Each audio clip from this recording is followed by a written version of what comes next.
It is 8:01 p.m. We'd like to begin the work session, but first, as usual, I'd ask everyone to please join us for the Pledge of Allegiance.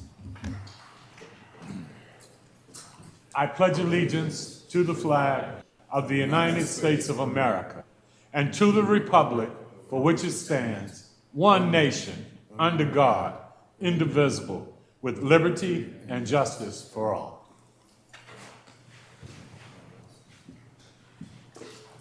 Good evening, everyone. We're here for our work session number 3. This evening, we will be discussing the Department of Community Services. At this time, if there are no special requests or anything from the council, I will turn it over to city staff. Good evening, Mr. Mayor, City Council, and all the people out there in television land. This evening, we're going to go through the Community Services Department, which is a significant mix of divisions and several missions, which, in excess of 170 people work for us and provide services in one fashion or another. We will start on page 91 of the budget book with the administrative division of that department. The Department of Community Services is committed to enhancing the welfare of individuals and families within the community by offering a diverse array of programs and services. Its overarching goal is to enhance the quality of life for the city residents through an extensive range of initiatives, including recreation, social services programs, community outreach, public art management, coordination of special events, facilities management, municipal code compliance, oversight of capital improvement projects, and collaboration with the city committees. At the heart of the Department of Community Services is the Administrative Division, which serves as a central hub for overseeing these 12 service divisions. Through its broad mandate, the department actively contributes to community improvement by providing social services, engaging in community outreach, and organizing recreational activities and managing facilities. The objectives and results for 2024, the initial one was with information technology, code compliance, rental housing inspections, animal control and construction permitting, software solutions, and train appropriate staff by December 31st, 2023. Staff is prepared to initiate the training once the software is procured, and we're still working on that at this point. Develop the fee for waiver discount program for low-income residents to provide affordable participation in city recreation programs. Objective has been completed. Evaluate public facilities on ADA accessibility and develop a budget that phases in improvements. The budget proposal is going to be submitted in January 2024 and is in our current CIP project. D, collaborate with the communications division to integrate the city's new branding into all relevant communications across the department by April 30, 2024. That's completed. And work in partnership with Public Works to design a new Bowie ice rink arena, and its objective is ongoing. And since that's still in process. Moving to page 92, that's you all have a new page there, which looks at objectives for 2025. Collaborate with the Department of Planning and Sustainability to establish the city's first pollinator beehive on the green roof of the City Hall by June 30, 2024. To stratify the contract permits specialist position to include trainee 1, 2, and 3 by June 31st, 2024. Enhance the ADA accessibility through an accommodation program that will utilize 2 full mandated accommodation requests for individuals participating in the city's sponsored recreation programming, meetings, and events by September 30, 2024. 4, enhance White March park by incorporating a natural playground area that utilizes the existing topography and natural materials to establish an open-ended outdoor play space where children can engage with the environment. The play structures will be crafted from tree stumps, logs, rocks, and other natural elements, providing diverse opportunities for children to connect with nature. The installation is scheduled for completion March 31st, 2025.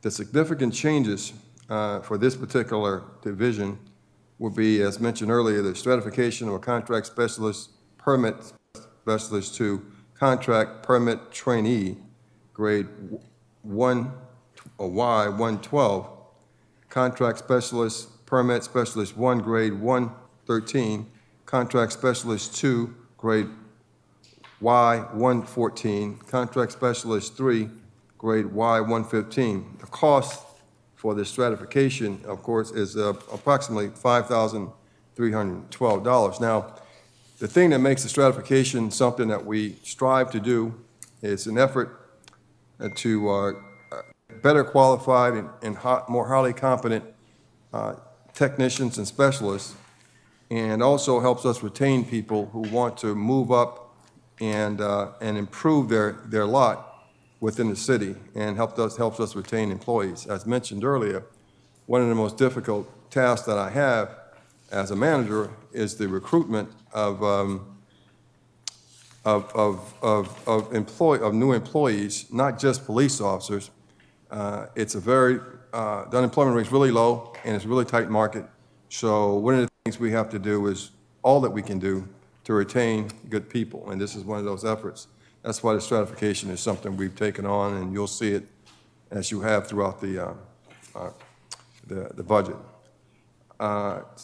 One of the biggest expenses for this is personnel, $733,600 for salary and wages. Fringe benefits, $259,400. You'll see that we plan to spend in 51125, $235,000 on professional services. This includes project managers or consultants to help us manage our projects.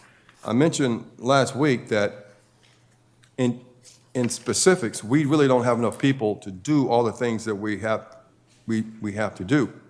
But we do use consultants and private companies to help us expand our capabilities, and this is one of those areas where we do that. So that concludes my discussion of the administrative division. Are there any questions? And for the record, I do have the director, Mrs. Spurgeon, to my left, and the finance director to my right, and we're prepared to answer any questions that you have. Council, any questions from anyone? Mayor Pro Tem? Thank you, Mr. Mayor.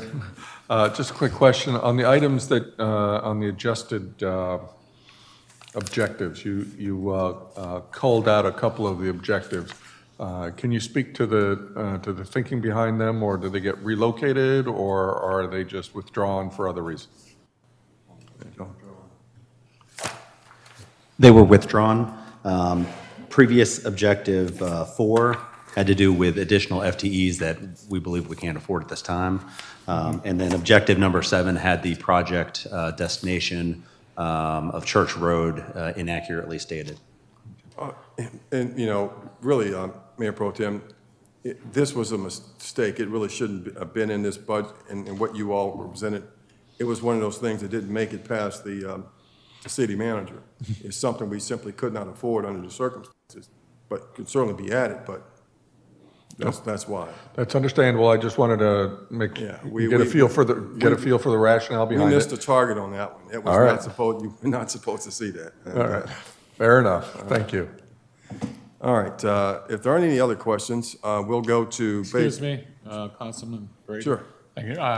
Real quickly, the Mayor Pro Tem stole my thunder. I was going to ask, but I need something clarified.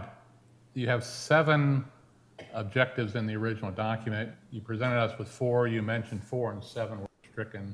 Could you comment on the third item stricken? 3, 4, and 7 were stricken. 3, 4, and 7. Okay, thank you. Thank you.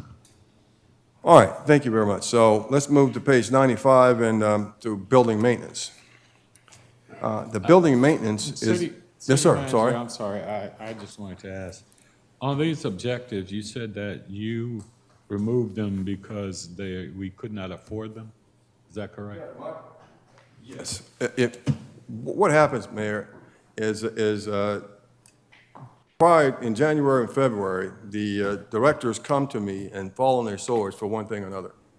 And so many of them ask for things, a lot of things.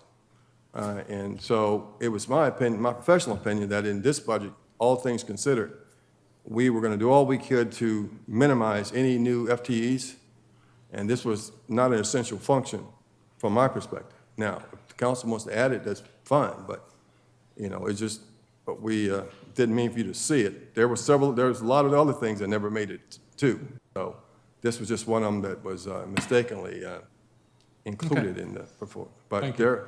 there were about 10, 12 other FTE requests and other things that just would inflate the budget and it weren't not essential services. And I try to keep this budget to essential services since we were going to have such a significant transfer from the fund balance and all those things associated with that. Okay, thank you. Okay. Building maintenance is a versatile division specializing in a range of services crucial for smooth operation of city-owned facilities, focusing on commercial HVAC maintenance, elevator safety, fire protection systems. The division ensures optimal functioning and reliability of our mechanical systems. Their expertise extends from electrical to plumbing work, custodial services, energy efficiency enhancements, covering everything from aesthetic preservation through painting and drywall services to strategic measures such as reducing environmental impact.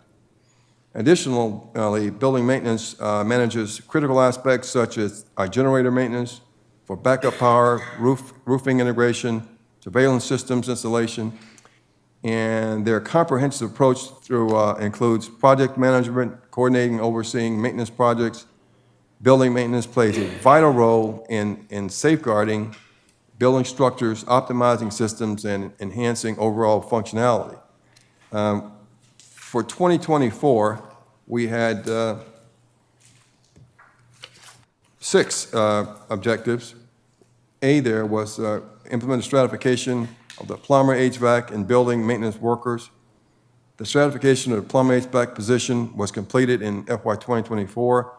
The stratification of building maintenance workers and building maintenance mechanics will be completed in FY 2025. And as I mentioned earlier, the stratification helps us train and move our people up in a spectrum where we can pay them more money for higher technical competence, and it's a retention incentive also. B, to install motorized ADA door hardware on all city conference rooms doors by August 31st, 2023. We completed that. Complete the Playhouse HVAC and roof replacement project by October 2023. We completed that. Facilitate the information tech department expansion to Ken Hill Center by November of last year. That was completed also. Develop a phase plan to replace the flooring in City Hall by December 31st, 2023. The phase flooring replacement is proposed in the FY 2020 budget over 8 years, which is approximately 8,000 square feet of flooring throughout City Hall, and which is, of course, the flooring here is, 18 years, 15 years old now, or there, so forth. And manage and complete the HVAC replacement Ken Hill, June 2024. The completion of this project is anticipated in the spring of this year.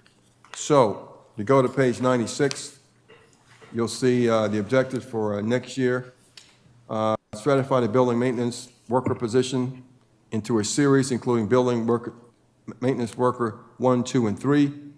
Installed new flooring in the Ken Hill multi-purpose room to allow for athletic practice field. Project to be completed in September 2024. Complete phase 1 of the City Hall flooring replacement by May the 31st, 2025. We're going to transfer a 1 FTE building maintenance carpenter from Parks and Grounds to the Building Maintenance Division. And that is an efficiency and a best practice move. Stratification of 6 building maintenance worker positions to include buildings maintenance worker 1, 2, and 3.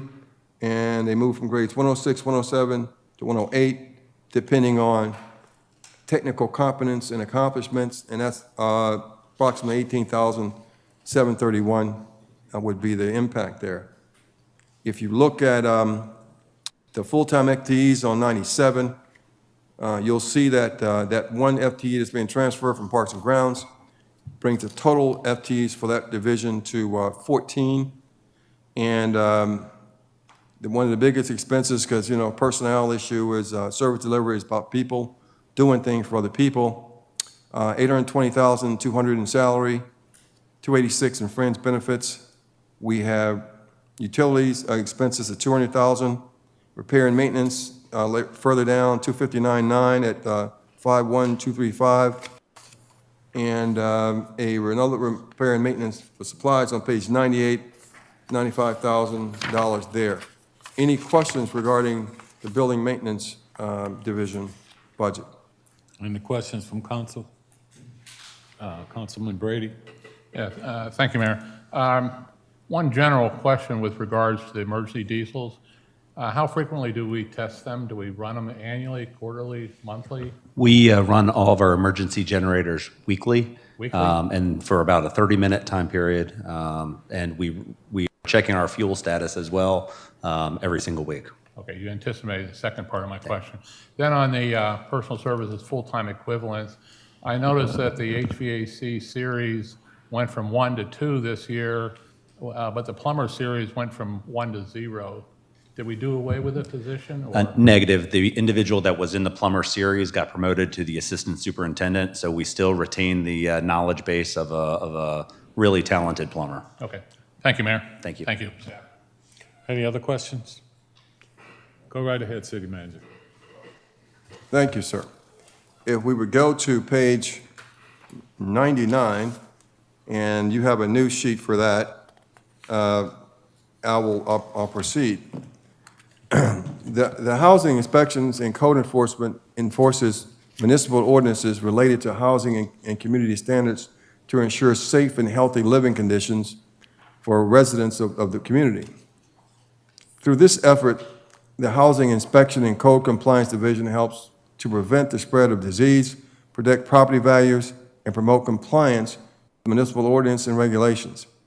This division is also responsible for the rental, licensing, and inspection program, commercial property exterior inspections, building permitting process. This division works closely with Parks and Grounds Division on the community enhancement program, targeting sidewalks and right-of-way concerns throughout the city. Objectives for 2024 were to collaborate with HR to update all division positions descriptions to appropriately reflect current responsibilities, to include the staff assignments outlined in the city's emergency operations plan by July 31st, 2023.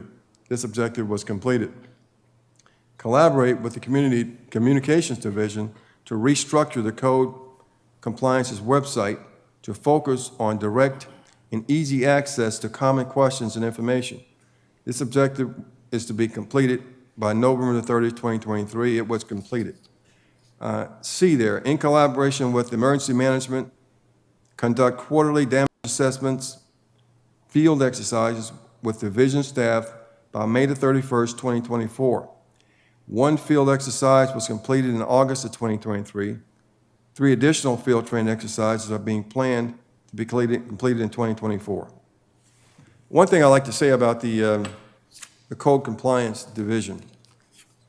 Within the city of Bowie, most communities, including Northridge, has a homeowners association, and we have condo associations throughout the city that helps maintain the standards of the city. But 13% of the city does not benefit from homeowners association. So the entire weight of the standards maintenance is rested on our code enforcement department. So, and as you can ride through the 11 communities, they're still as pristine as any other neighborhood, so they're doing a really good job in that respect. All right, so moving down to objectives for fiscal year 2025, we've got evaluate the city building permit process and streamline document submission requirements for applicants to create efficiencies for the community by August 31st, 2024.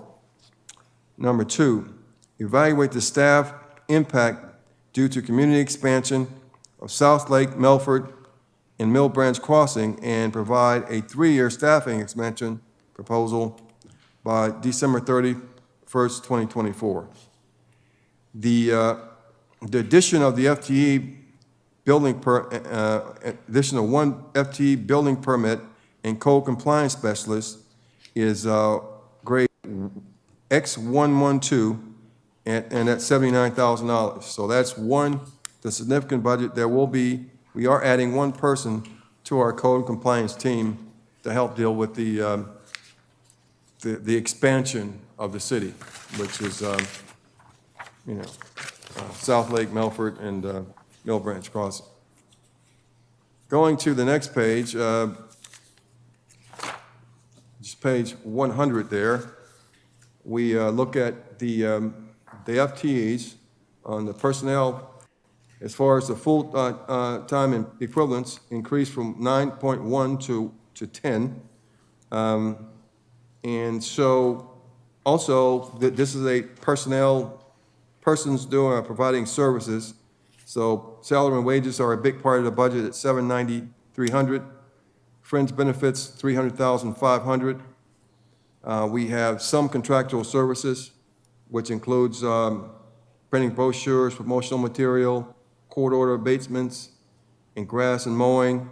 And while people, in some cases, we have to do it ourselves when people don't comply. And there's a small budget for travel and training. Any questions or comments about the code and housing inspection and code compliance division? Any questions, Council? Mayor Pro Tem? Thank you, Mr. Mayor. A couple quick questions. Well, at least one of them is quick. Did I hear you correctly that only 13% of our city is not covered by HOA? 87% are covered by an HOA? Well, I did some quick math, because I was a political science major here. Just a simple, 7,900 divided by 58,000, it was about 13%. So really, that isn't bad. When you look at, like cities like College Park, which have no HOAs, all civic associations. So, but most of the other components of parts of the city either have HOAs or condo associations, which help maintain things. Of course, things do vary based on the bylaws and enforcement in those HOAs.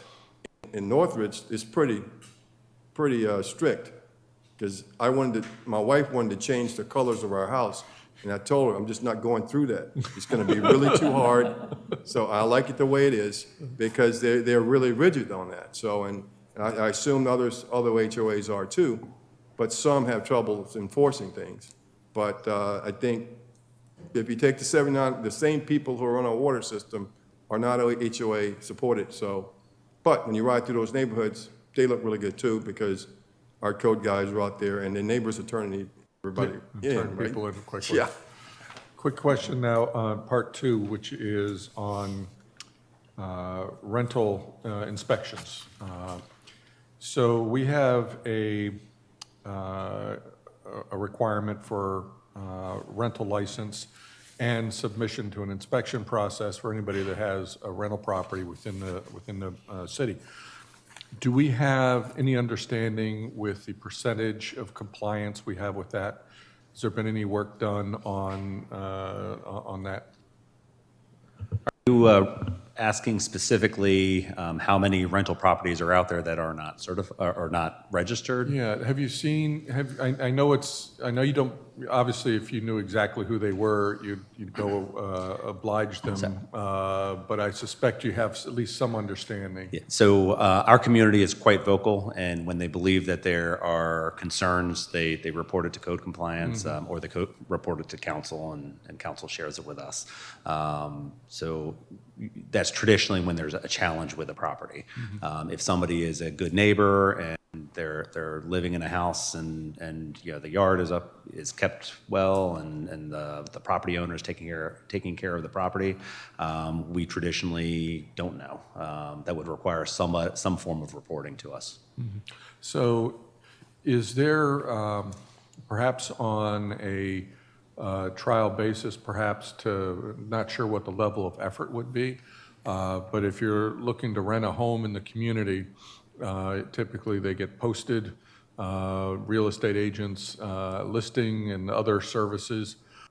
Could we have somebody on staff review those for some period of time, and then do a crosswalk with listed properties to ascertain whether or not or what percentage of those advertising homes or spaces for rent in a home are actually complying with the requirement?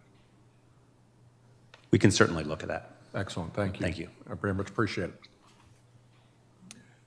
it. Some councilwoman? Thank you, Mr. Mayor. I just have one brief comment. I noticed that objectives for fiscal year 2025, Mr. City Manager, number 2 was taken out. And I see it's a technological type of objective, which would include a case management work order system. So my question is, and I know you probably took it out because of the financial aspect of it, but was a cost-benefit analysis done to see whether or not implementing the case management on 99, number 2, on the original submission, to see whether or not there would have been any type of financial gain in out years? Well, the reason the software was removed was because the people that would have been using it were removed. So we wouldn't have had anybody to use the system, the software. So is that good or bad? well, it was just something we couldn't afford, in my opinion. I mean, we can do an assessment if the council wants to put it back in there, but it was just one of those things. I was just kind of curious because I saw, and technology is a big thing for me as far as using technology to help make your organization more efficient and then also cut back on your FTE usage. So I was just kind of questioning that. So, Well, no, I don't want you to do anything right now. In this case, it was going to be, you know, we use the term in the Army, combat multiplier. It was going to be the thing that those 2 FTEs would have to do their job and to make them more efficient. And since we did not put the FTEs in there, we cut the software, that's all. Okay. But we'll give you some numbers so you'll be aware of what the circumstances were, since we put it in front of you and then. Okay, all We right. shouldn't have. Thank you. Thank you, Mr. Mayor. Thank you. Councilmember Truesdale? Thank you, Mr. I just Mayor. want to know. Hello? Okay. I didn't see your hand up. Yeah. You mind if Councilwoman goes? Councilmember and. Oh, no, please go ahead. I just wanted to know that my hand is up, that's all. She said go ahead. She just wanted you to know that. Okay, thank you. Thank you. Truesdale? Thank you, Councilwoman. Thank you, Mr. Mayor. I just wanted to follow up on the question Mayor Pro Tem was asking in terms of the housing inspection and code compliance. I know, you know, it's not a perfect world, but how are we educating the residents in terms of, you know, violations and making sure that we are keeping up the code to the residents, particularly, you know, we had an incident I mean, like our mailboxes, for instance, is two types of mailboxes that we can have. But you know, you ride down the road and you see several different types of mailboxes. Now, whether or not they are, you know, violating code or anything, how are we educating our residents to keep up? And at the same time, our HOA teams as well. So that's a deep question there. HOAs have their own rules that sometimes are more advanced than what our codes require. They have additional requirements. You know, city manager mentioned, you know, the color of his house as an example. You know, our municipal ordinances don't go to that depth. So, you know, we don't get involved with the enforcement of HOA rules. We just focus our energy on the municipal ordinances. How that is achieved is multifaceted. We attend HOA meetings to discuss city requirements. We attend Bowie Fest and other civic events to provide education. Our code compliance staff does educational videos through part of the communications effort here with the city. We just updated our website to make sure that we had a streamlined Q&A, questions and answers effort to educate our residents. And furthermore, when residents reach out to our code compliance office, they're available. They're here. They're eager to chat with the residents and educate them on what the requirements are here in the city. And when we go about through an enforcement action with our residents, we often approach it with education as the first priority, ultimate to compliance. So we're not eager to take people to court. You know, one of the Thank things that happens is, for example, the Collington Station Homeowners Association, I'll show up, Mr. Mears will be there, the code enforcement manager will be there, the chief of police will be there. And we'll all present to them, what services we provide, and then we listen to their issues. And then at that time, we stay there as long as it takes to answer questions from people especially about their circumstances. And when you go to these neighborhoods, they all have their own issues.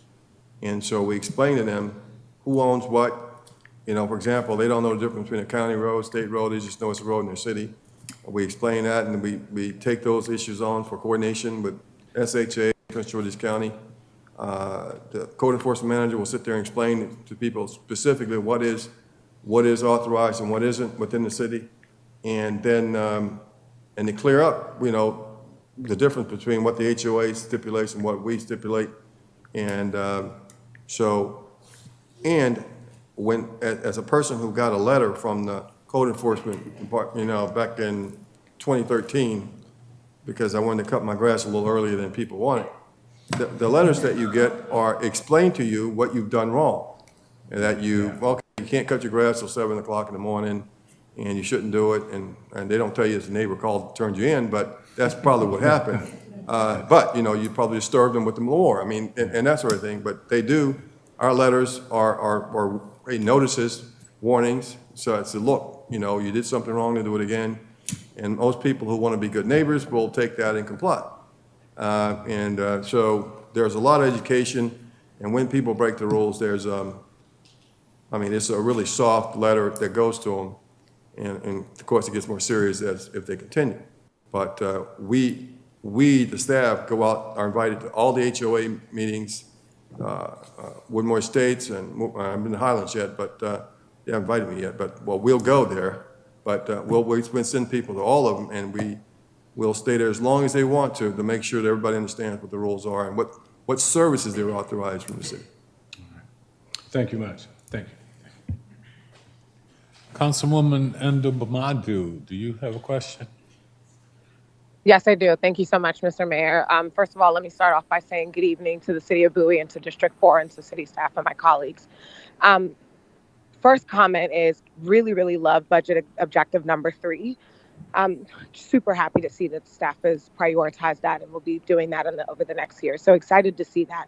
Second point is echoing the thoughts and comments of Councilwoman Rogers on the case management system. It would be interesting to see going forward if there is really a benefit to us really adopting that and leveraging that. So I'd be interested in possibly looking at how we can reprioritize that. And I think my question is really around on this side. We had a couple months back a presentation from our lovely Jamie in code compliance. And I know, Nick, you did that presentation with her on more of our commercial code. And we talked about potentially looking at fine increases. And I wanted to see going forward, I know what the feedback at that time was. Staff was going to look into it and possibly reassess because we haven't raised fines on the commercial side of code compliance in many years. And so I kind of wanted to see, where did that fall off on things?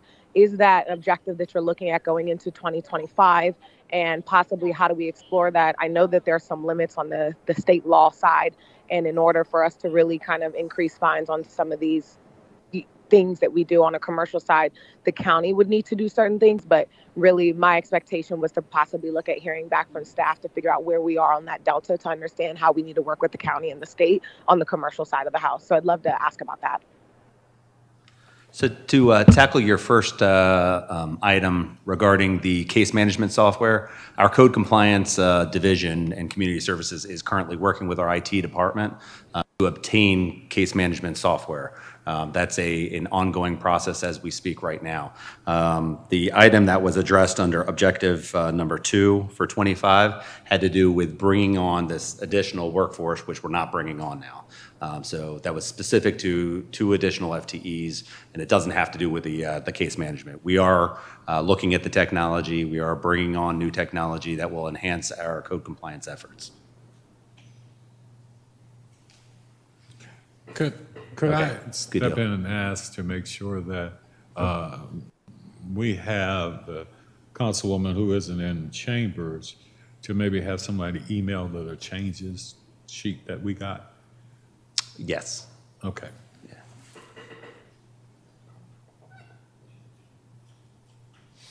Councilman, Absolutely. Thank you. Thank you, Mayor. Councilman Brady, I apologize. Not a problem, not a problem.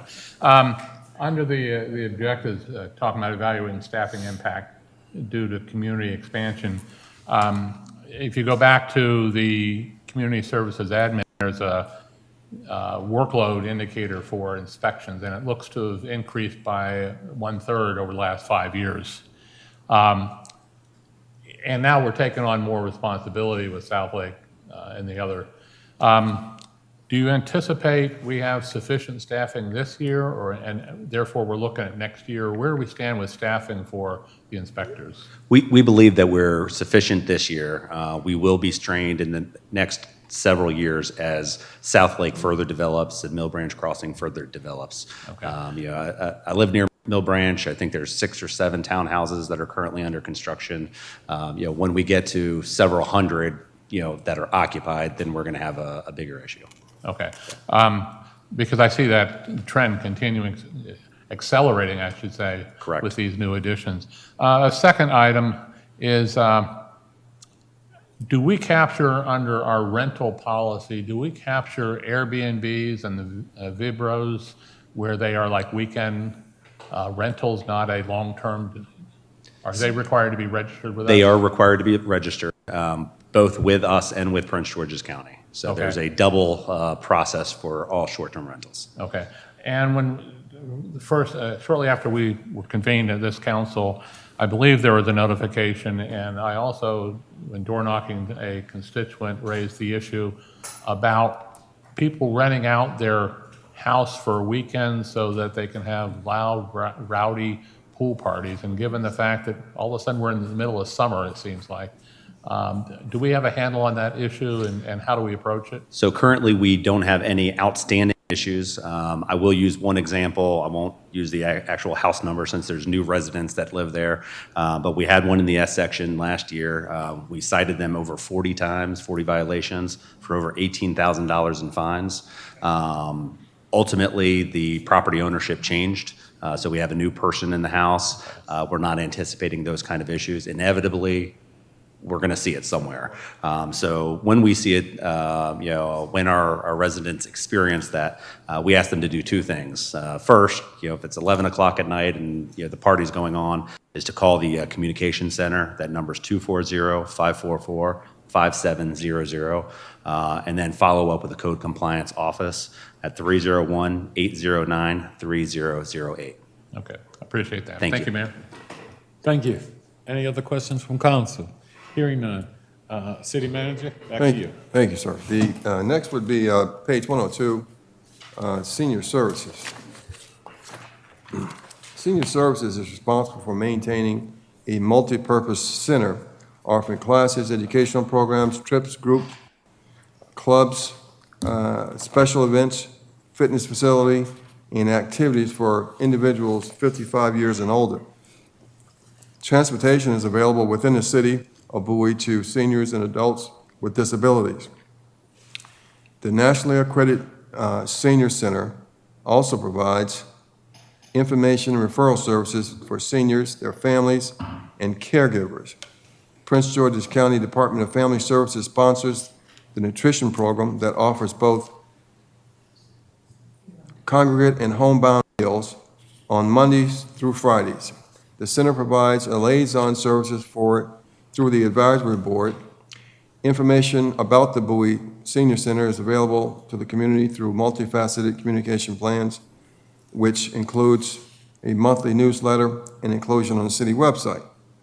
The objectives for 2024 were implement the stratification of bus driver position, bus driver 1, 2, by July 1st, 2023. That was completed.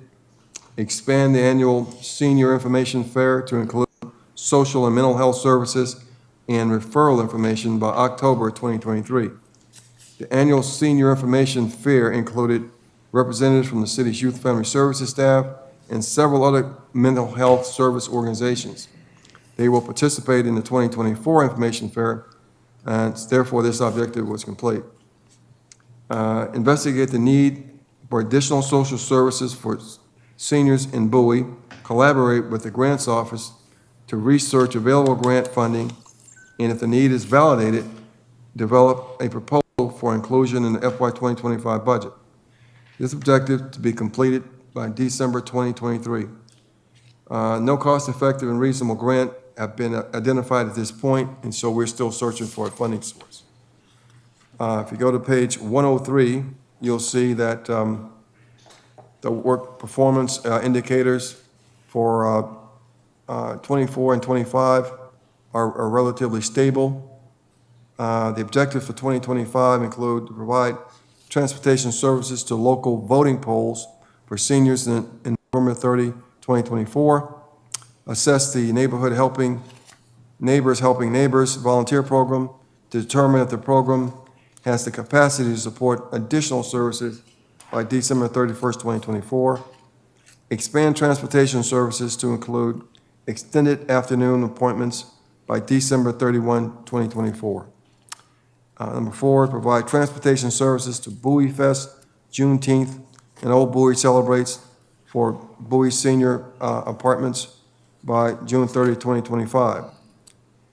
Going to reclassify Service Program Assistant X105 to grade X108 at 8,603, an additional 0.6 FTE facility monitor at 30,068.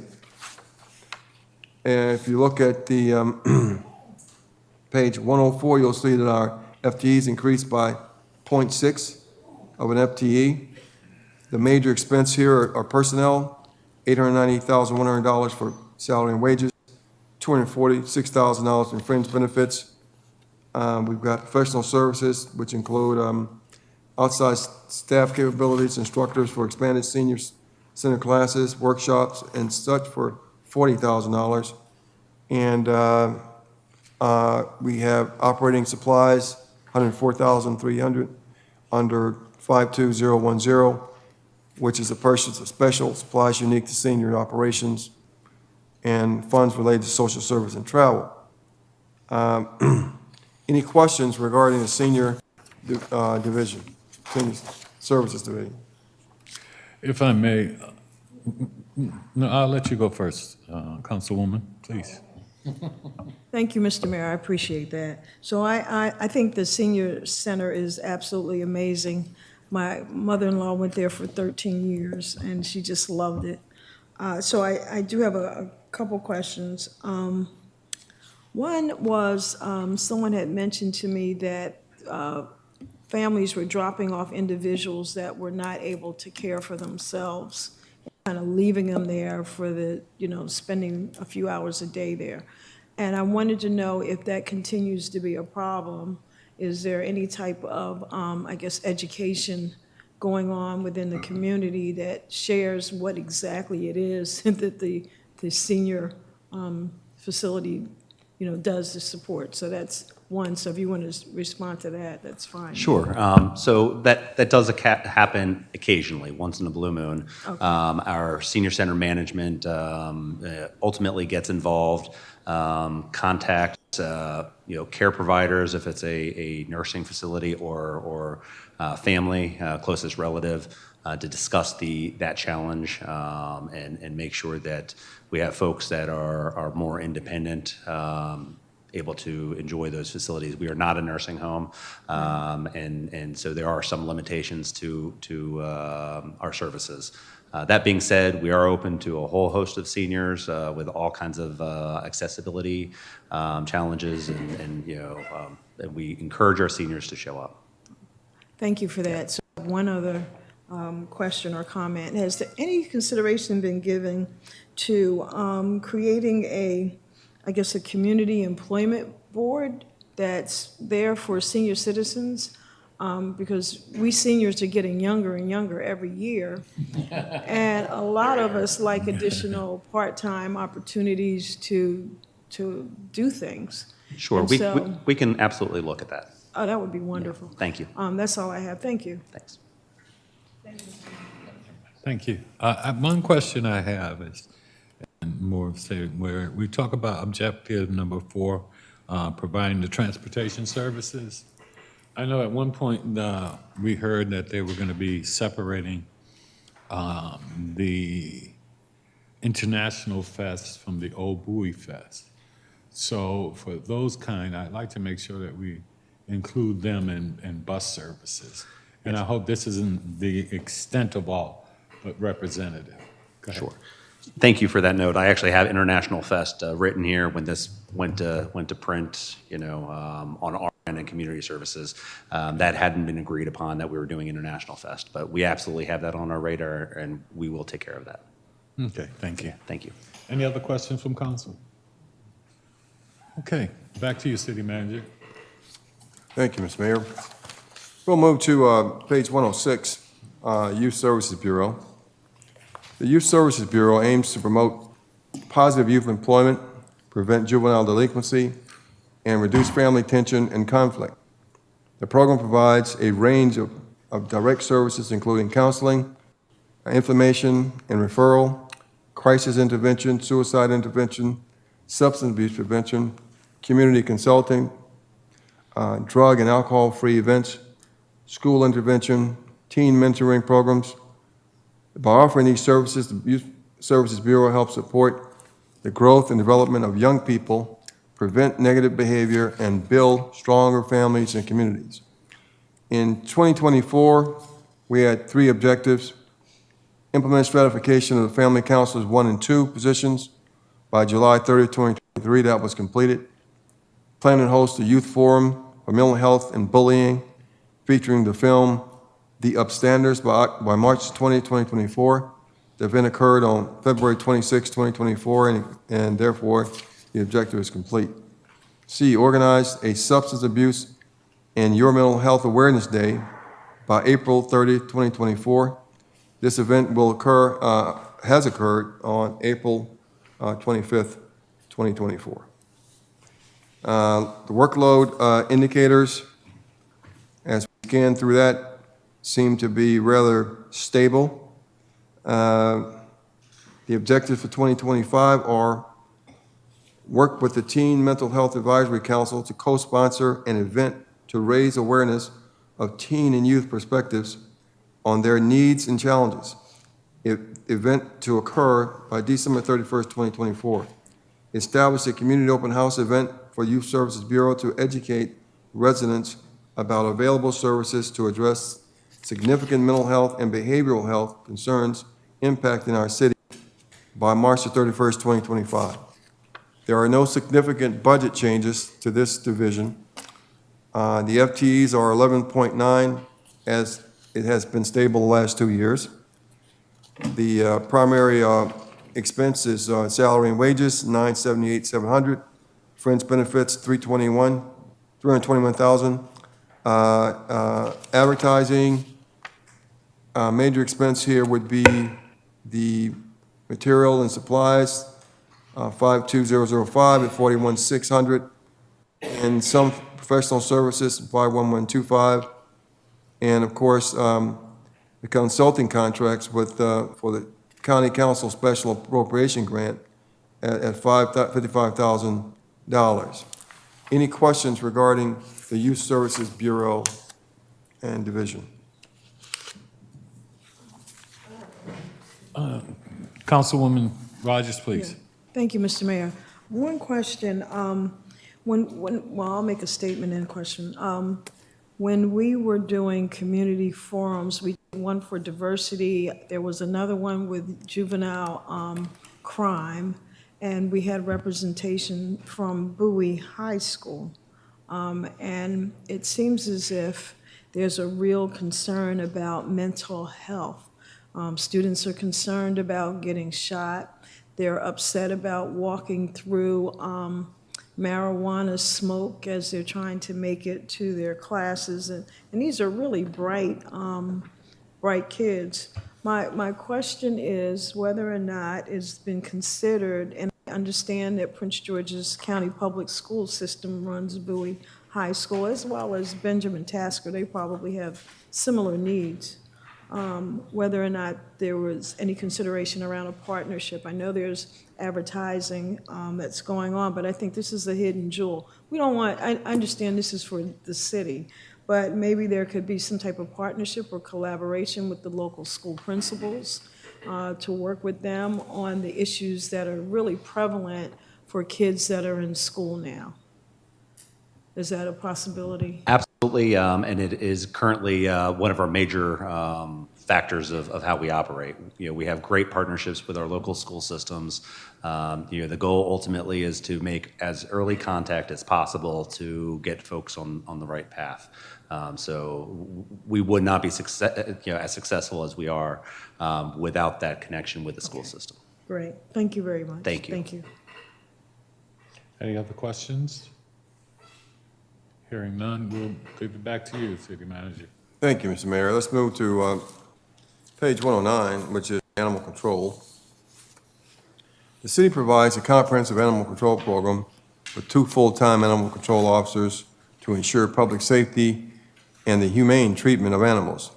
Mosquito control is provided through the Maryland Department of Agriculture Mosquito Control Office in conjunction with the City Public Works Department.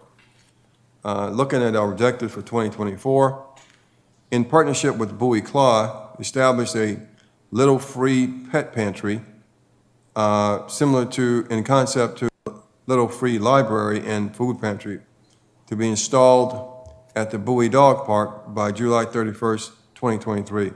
This objective is completed. B, in partnership with Bowie Claw, host a Fill the Van Pet Pantry donation drive at the dog park by October 31st, 2023. Within 1 hour of the event start time, the van was filled with donations, and this was a booming success and a completed objective. C, collaborate with Bowie Claw to host 2 kitten adoption clinics by June 30, 2024. The first kitten adoption was completed with great success. Approximately 15 kittens were adopted at this event, with many more pre-adoptions. The second kitty adoption was held on March 2nd. 18 kids were adopted at this event. So the third clinic will be held on May the 4th. So which is a booming success, obviously. So the workload indicators reflect some increase, projected increase from 24 to 25, but not too significant. If you look at the objectives for FY 2025, one is to collaborate with Bowie Claude to host 2 kitten adoption clinics, establish a quarterly lunch and learn and animal education series to increase awareness of responsible pet ownership, animal wildlife safety, and related careers by June 30, 2025, and to evaluate the staffing impact due to the community expansion, as mentioned before, South Lake, Milford, and Mill Branch Crossing, and provide a 3-year staffing expansion proposal by December. That would be coming forward to me for consideration. And okay, so looking at the FTEs, we have 2 people, as I mentioned before. Salary $147,200, fringe benefits $56,200. We pay for professional services $42,005 and $51125. Emergency veteran services and animal boarding fees, donations to wildlife refuge, and mosquito control. We materials and supplies $10,008. Any questions regarding animal control?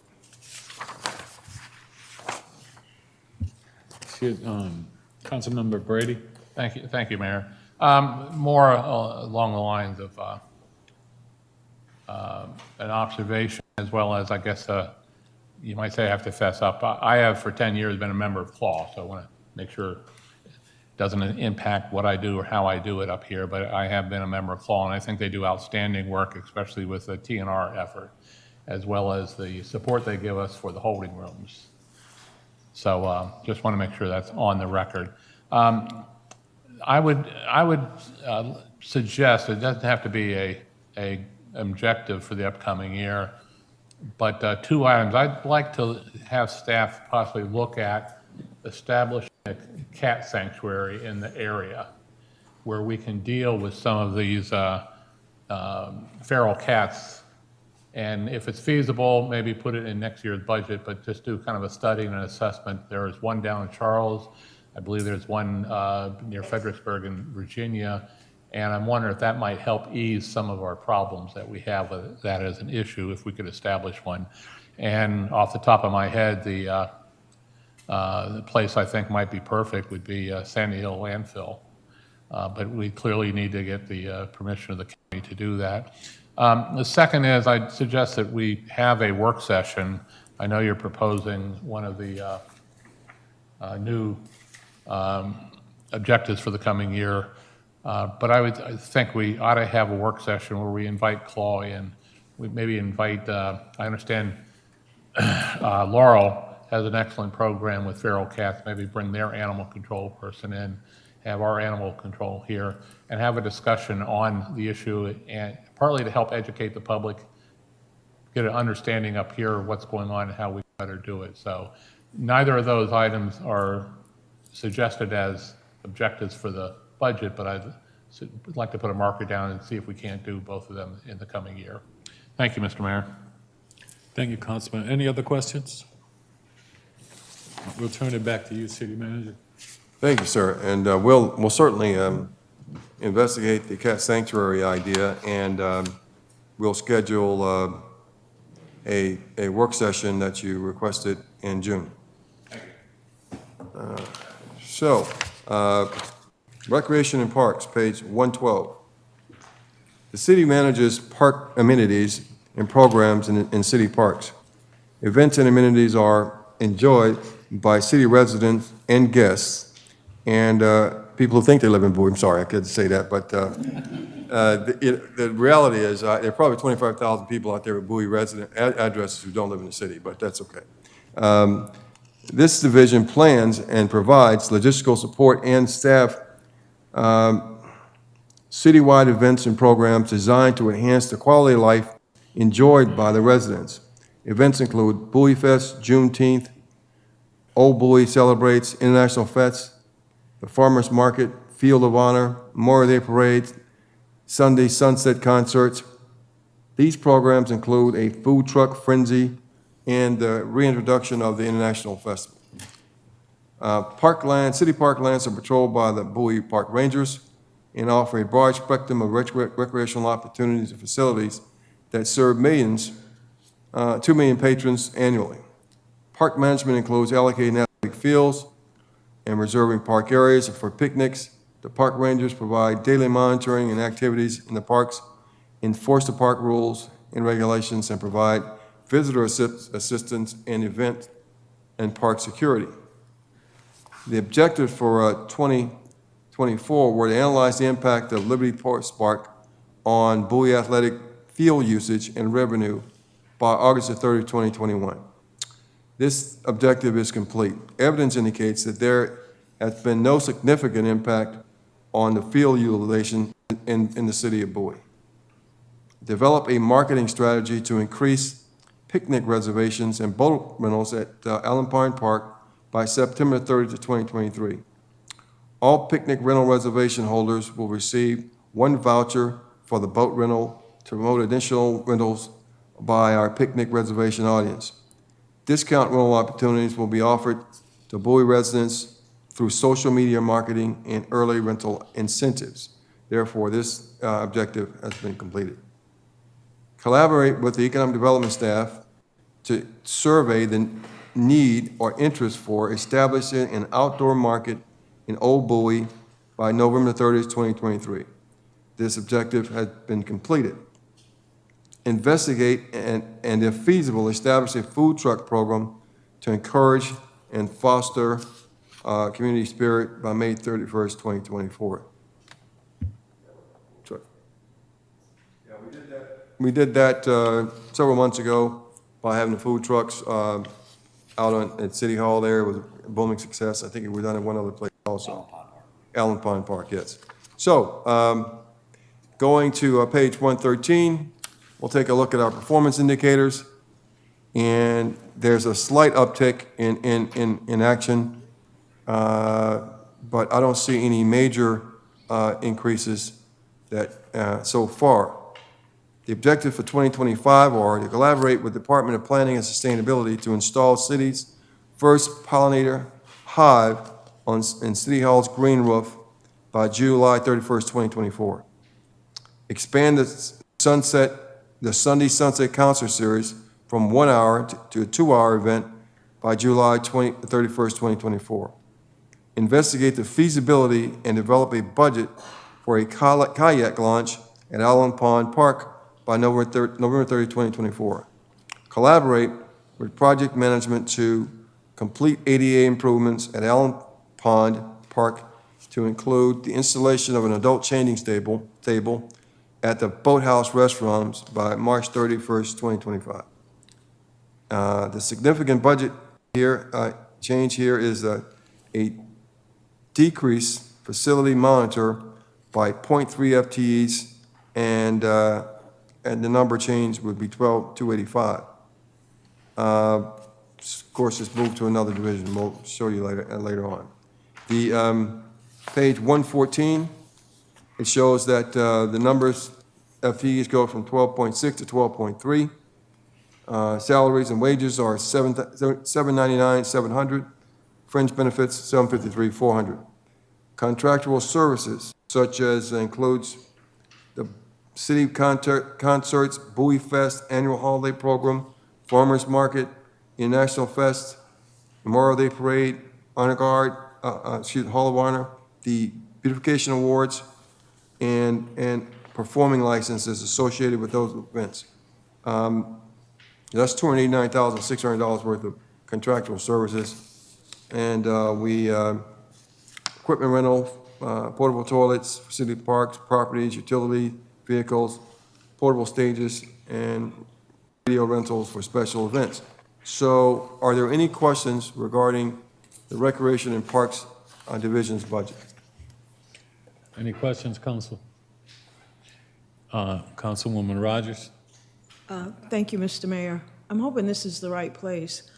to bring this up, but I have residents emailing me about pickleball and pickleball, what are they, fields or courts? Courts. And I thought this might be an appropriate time to bring it up. There seems to be a demand for it. So, yeah, you can please respond. So, sure, absolutely. In reference to outdoor pickleball courts, Fox Hill Park is a great location. My kids took me there over the holidays, the winter holidays. They got paddles. I didn't know what I was doing, but had a good time anyway. So I know they have courts. I personally was there. We are working with Maryland National Capital Park and Planning to get pickleball courts in Old Bowie as well. We discussed earlier this evening at the Ken Hill Center the conversion of the multipurpose room.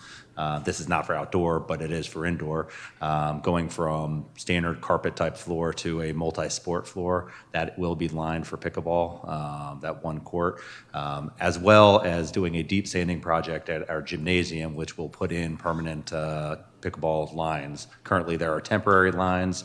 It is extremely popular activity Monday through Friday during daytime hours. Thank you very much. And I did hear when I was campaigning about the senior walkers that were very concerned about their time being reduced because the pickleball players were in the gymnasium playing pickleball. So thank you for that. That's very good information. Thank you. Yeah. Okay. I will go with Mayor Pro Tem, and then I'll go to you, Councilman. Thank you, Mr. Mayor. Just a quick question on the concert series. And it's been a while since I've attended one. Food trucks, do we have food trucks there these days? We are working on that as an addition. We have not had that as an amenity. However, our Friday food truck frenzy has been extremely popular, and so we're lining up vendors to do that for that event. The concerts will start at 6 o'clock. Compared to when it started a little later, used to start a little later at 7 o'clock, and they will run for 2 hours. Excellent. And I think it'd be a good add to have that in there. Thank you. Yes, sir. Thank you. Councilmember. Thank you, Mayor. And my apologies, staff, but Councilwoman Rogers raised the issue about pickleball, and it reminded me on page 92 of the budget, and my apologies for going back on the administration, there's an entry under the FY25 goals. It talks about number 7 says manage the design engineering for a new indoor court facility at Church Road, and it lists pickleball as an item that for usage. My real question goes to, I didn't see a corresponding entry in the CIP when we went through that previously. Is this developing the groundwork for one in next year's budget? Correct, and it is in Church Road. It would be over at Allen Pond Park. The location was documented here was an error.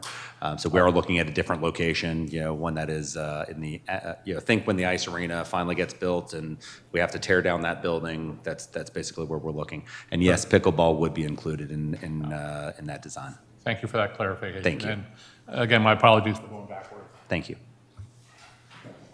Any other questions? Mr. Mayor. I saw your hand. Go ahead. Thank you. Sorry, I was having technical difficulties, so my phone disconnected. I'm so sorry about that before. So my apologies to my colleagues and to staff. Love the point that was raised about pickleball. I, too, myself in District 4, receive a lot of comments from residents who are very interested in the sport. So really, really love your responses about that. The second question that I have is really around the tennis courts that are pretty much throughout the city. My question is, do most of the tennis courts that are throughout the city, and specifically I'm talking about a couple in District 2 that seem to have a more dilapidated look to it and the adjacent surroundings, are those privately owned courts or are those controlled by Maryland National Capital Parks and Planning? And the reason why I ask is I have a couple of District 4 residents that do play on those tennis courts and that have been expressing a lot of frustration around the upkeep. And so my question is, like, what is our role in that? And essentially, who are those courts owned by and what role do we play in kind of upkeeping some of these tennis courts? So Councilwoman, feel free to email me the specific locations of those courts, and I can advise you on who the property owner is. The city of Bowie only owns one tennis court, and that is at the Glen Allen Park, and it is in sound condition. Okay, perfect. Yes, I'm familiar with that one. Glen Allen is pretty much. Yeah, so the other courts are either privately owned by our like pool and tennis clubs, or they're owned by Maryland National Capital Park and Planning, and we can make sure that if there's ones that are not in good condition, they get reported to the right people. Okay, wonderful. And then my second question is, so pretty much, I guess maybe I don't have a clear understanding, but what is our, I guess, strategy towards pickleball going forward? I don't see it as an objective in 2025. So like, what is our strategy there? Because it is a growing concern in terms of the sport's popularity. So currently, we believe that we're adequately providing pickleball indoors. We have a great court facility. It's packed. I mean, it is, if you go by the gym Monday through Friday from 10 in the morning until 2 in the afternoon, there's a ton of folks there. It is, like I said, very popular. Regarding outdoors, that's a little bit more challenging. We looked at pickleball. We did a survey specifically at Glen Allen with our one tennis court. And though there's folks in the community that would like it, the folks that lived right behind the tennis court did not want it. So, again, we have to take all of that into consideration. Have there been any conversations with Maryland National Capital Parks and Planning around what the county strategy is towards pickleball? Yeah, so they're introducing it. Again, they already have the courts at Foxhill. I've seen folks play there. I've personally played there. It's a good location. We're looking at a facility that is an old Bowie, Huntington South Park, where there's not homes directly adjacent and contiguous, so they don't have to hear the ping pong, all day long, going on. So, no, there's not a strategy from their standpoint that I'm aware of. But it is a conversation that we continue to have to support the activity. Okay, and then my last question is pretty much supporting the question that happened around food trucks. I think there is a growing popularity around food truck and having food trucks as a placemaking experience to really cultivate community and bring people together and try different foods. And like for smaller business owners who are just starting out that can't maybe afford a restaurant storefront, given also to the financing trends for restaurants are not very popular at this time. And so I know that you talked about the concert series and how staff is exploring that, but are there any other kind of food truck opportunities like that we are exploring within the city throughout city-owned like parks and recreational facilities to really kind of cultivate that more social cohesion and placemaking for the community? Certainly. One, we're not planning on getting rid of the food truck frenzy event. We plan on that being a roaming type activity where we choose select city facilities to be able to host that throughout the year. Also, with the farmers market that happens on Sunday, we have a food truck entity associated with that or activity associated with that. So we recognize that it's very popular. Our residents are eager to participate in our activities and events, and they're asking for it. We survey the folks that come to the food truck events, and oftentimes it's faces that we haven't seen that don't show up to our other events and activities, and they're very thankful that we're doing it and want to see more of it. And last follow-up question on that. Thank you so much for that response. What's our strategy when we reach out and when we recruit certain food trucks to come to the city? Like, are we just kind of like surveying around to kind of pull from the existing, or like what's our strategy there? So we have been utilizing, it's really a grassroots effort, to be quite honest. Some vendors just don't want to take a risk, and they know that they have their location, that they their street corner that they normally go to, and they know they have their clientele. So it's some trial and error on our part, but certainly if you have a vendor that is out there that may be interested, feel free to share it my way, and we'll give them a shout. Okay, wonderful. I'm definitely happy to send you a list. Every time I encounter a food truck, I'm like, come to the city of Bowie. So I'm definitely happy to send you that list. I'm really happy and pleased with your work. Just one suggestion from my colleagues is it might be interesting for some of the food trucks who have been much more patrons and supporters of the city of Bowie. It might be interesting if we have a connection point between those food trucks and maybe the Bowie BIC, and seeing how we can kind of build this pipeline of restaurant owners that are already servicing our community, that our constituents already like, that clearly are generating revenue in some form or way, and have the capacity to possibly transition into like brick and mortar restaurant owners. So that might be interesting, since we already fund the Bowie BIC and we already support a lot of their programs, to see if we can get them in some of those programs to kind of build that pipeline of new restaurateurs that are coming to the city. So that's just a suggestion from my colleagues. Nick, I think you guys are doing a great job. So thank you so much for answering my questions. Thank you. Thank you, Mr. Mayor. Thank you. Any other questions? Seeing none, giving it back to you, City Manager. Oh, thank you, Mr. Mayor. Go to page 116, the Bowie Playhouse. This facility provides affordable, quality live theater and music entertainment to the citizens of Bowie and surrounding communities. The Bowie Playhouse is an 153-seat, fully accessible theater that is equipped with a stage, dressing rooms, orchestra pit, technician's booth, and multi-use lobby. The majority of the theater rental time is allocated to the city's in-resident production companies. Objectives for '24 were to research, identify, and procure sound system hardware and software needed to replace outdated existing equipment by September the 1st, 2023. The replacement equipment has been identified and procured, and this objective is complete. B, initiate a film/cinema program that will enhance usage of the facility during production downtime. This initiative will embrace and promote the arts and education. This initiative will provide seasonal entertainment offerings by December 31st, 2023. The facility successfully hosted 3 holiday-themed movies in December 2023. This program will be an ongoing objective for as long as there is community interest and support. Therefore, this objective was completed for 2024. Objective for 2025, train all staff on utilization of the new sounds queuing software by October 31st, 2024. Establish and host a minimum of 2 themed cinema series programs by June 30, 2025.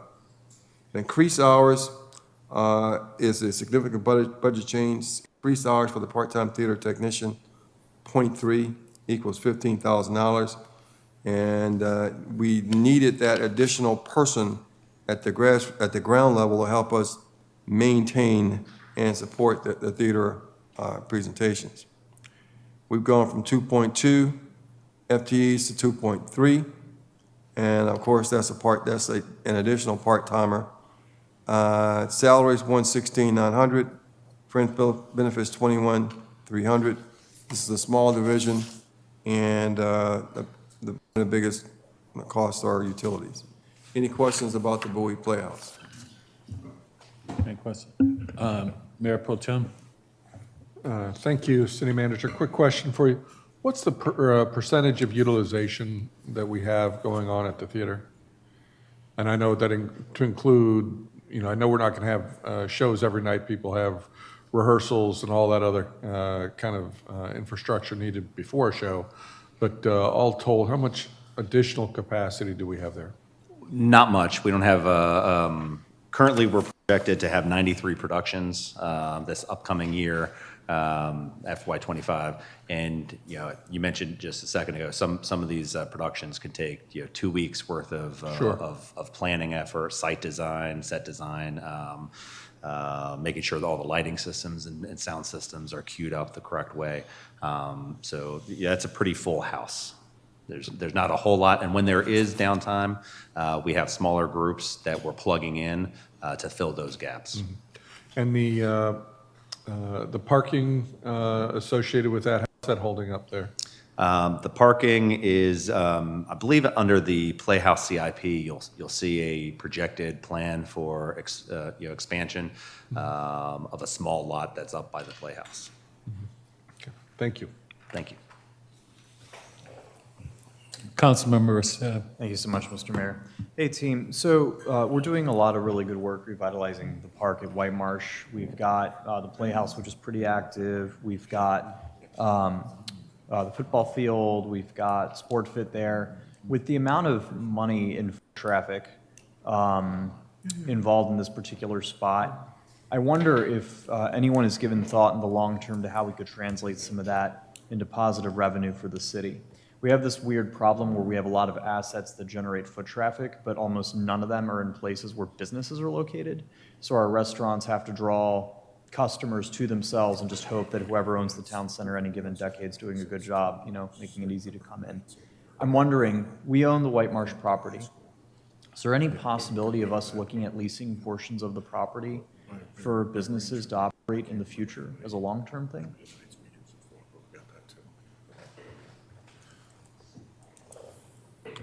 Well, we haven't looked at it from that perspective, Mr. Esteb. I know Sports Fit's an example of a usage there, but we could take a look at that and come back with something here. And I can have our Mr. Spurgeon touch base with, coordinate with Mr. King and the finance director and see what's feasible.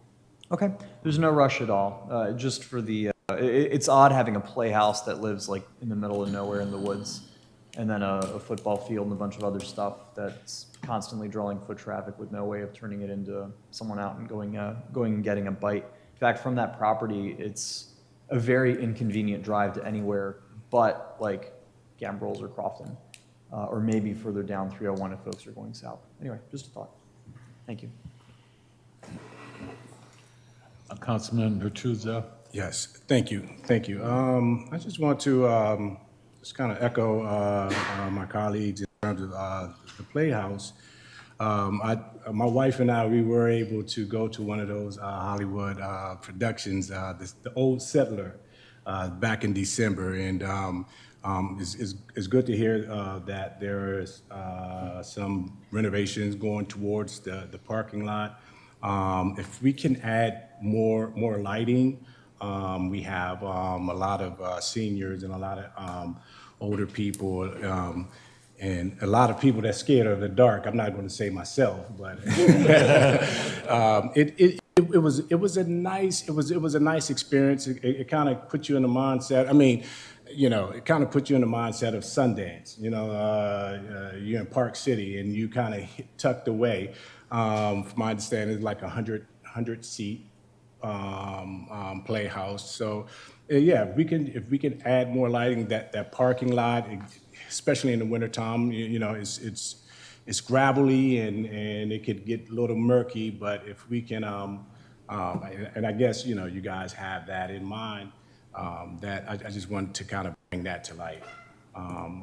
And so, yeah, no question, it's just, you know.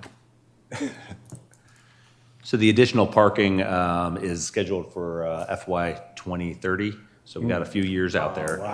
So it's not immediate. A lot of more yeah. productions before then. That's right, Yeah. absolutely. So we will look at lighting though. So, but just a quick question, the spacing, the spaces, what was allocated in terms of how many spaces? So in reference to the new project? Yeah. I could get get council a copy Okay. of what that plan looks like. And just for the record, Sports Fit, that's privately owned, right? We don't occupy that, the city. So SportFit leases city property. Leases on the property, Yeah. okay.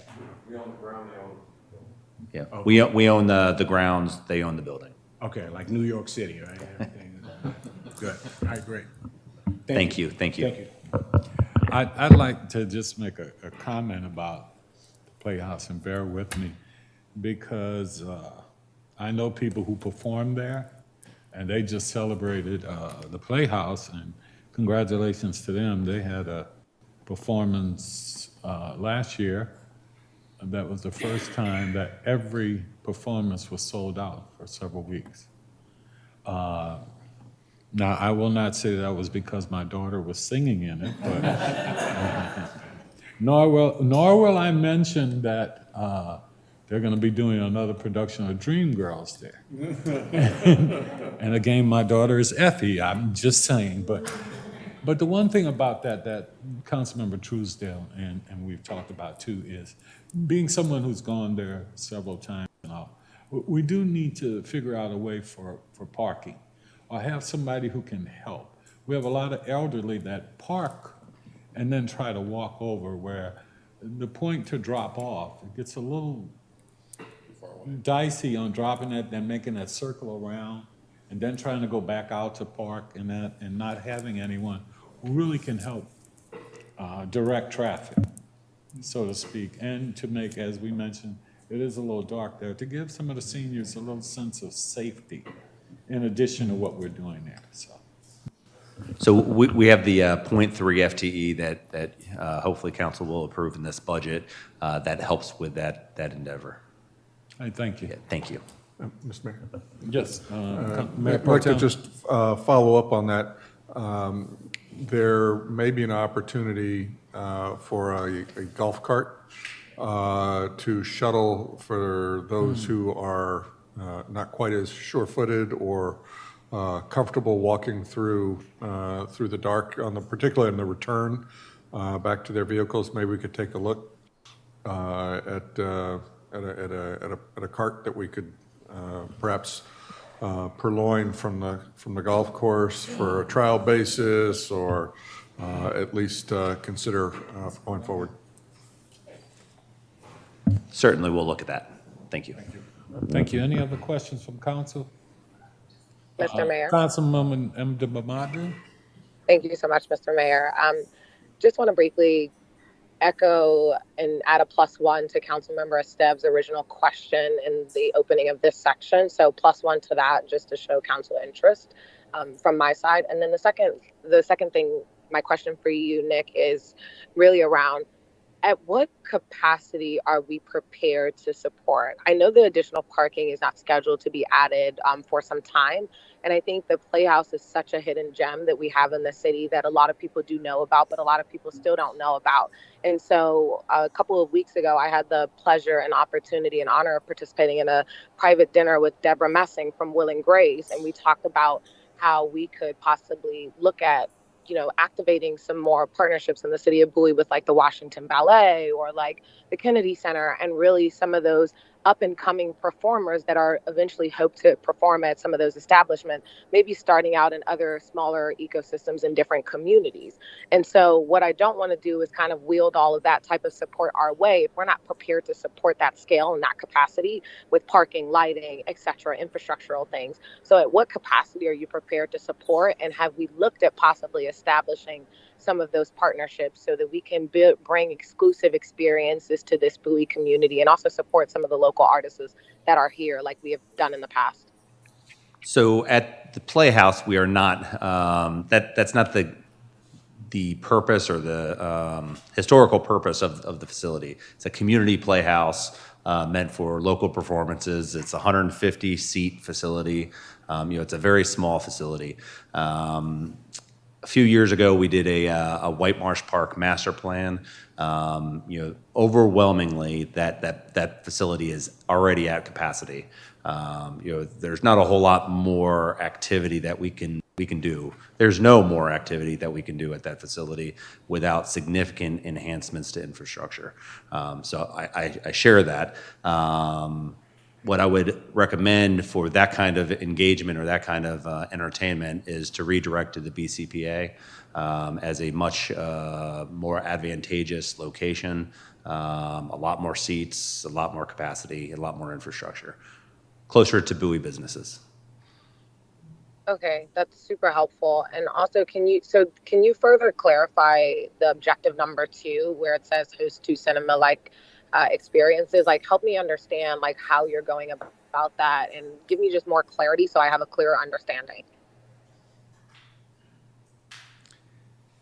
In reference to the establish and host 2 themed cinema series programs?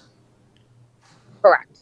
Like, Yeah. have you already identified those? Are those like local artists that you recruit? Like, can we just get a little bit more clarity on that objective? No, so those were cinema series movies. This is similar to like movies in the park. This was using downtime at the theater to program and use it for local community use.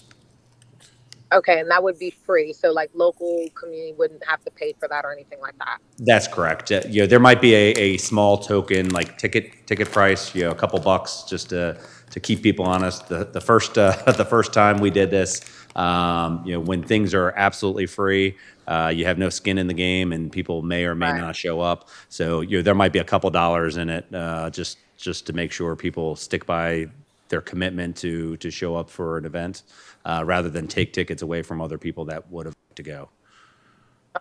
Awesome, thank you. I think I misinterpreted that budget objective, so it's good to have the clarity. Thank you so much. Thank you, Mr. Mayor. Sure, thank you. Thank you, Councilwoman. Any other questions? Seeing none, back to you, City Manager. Thank you, Mr. Mayor. Go on to page 118, Parks and Grounds. This department is, as I said, somewhat complex and multi-layered, at 170 people. I mean, that's bigger than the city of Tacoma Park was when I worked there, and as far as they had 150 people. And College Park only had 100, so, but this is all about service delivery, and so here we go.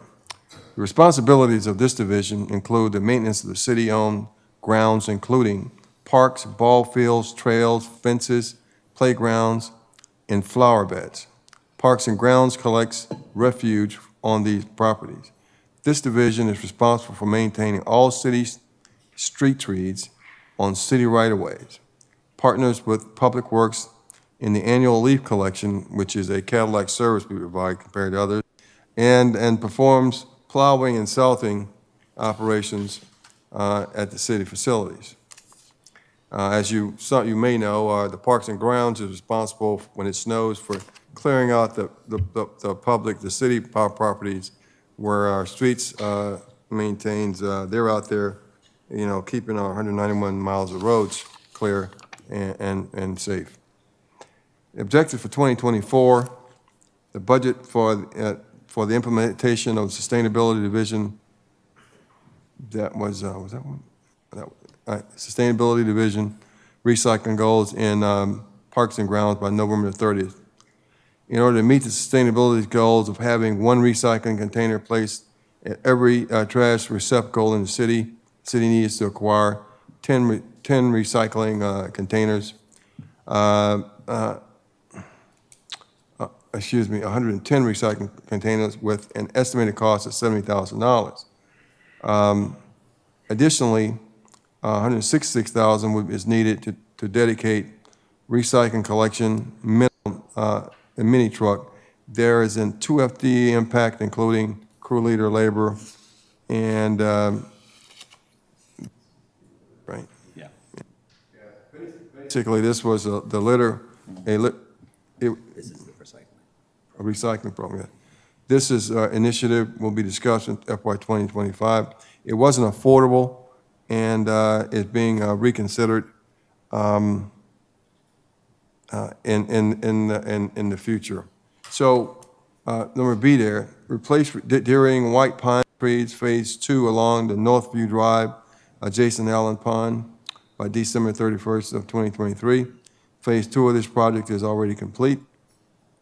Develop a stratification proposal for trade positions within Parks and Grounds Division and submit a recommendation in the FY 2025 budget. As the objective is complete. Install warning tracks at Blackstock Park Fields number 3 and 4 by March of 3rd, 2024. Completed objective. Replace the roof on the East Pavilion of Allen Pine Park by June 30, 2024. The metal roof was used in replacement to enhance the life expectancy and reduce ongoing maintenance, therefore it was completed. The work performance numbers are very similar in projection, no real changes. We have 3 objectives for 2025. Convert the ball field at Jericho Park to a 70-foot baseball field by September 30th, 2024. Replace the roof at the West Pavilion, Allen Pine Park, and the pavilion at Glen Allen Park by October 2024. Complete Phase 3 tree removal and replacement along Northview Drive adjacent to Allen Pine by December 31st, 2024. transfer one FTE maintenance carpenter from Parks and Grounds to building maintenance. That was mentioned earlier, the total cost $104,000. It seems like did you respond to objective one?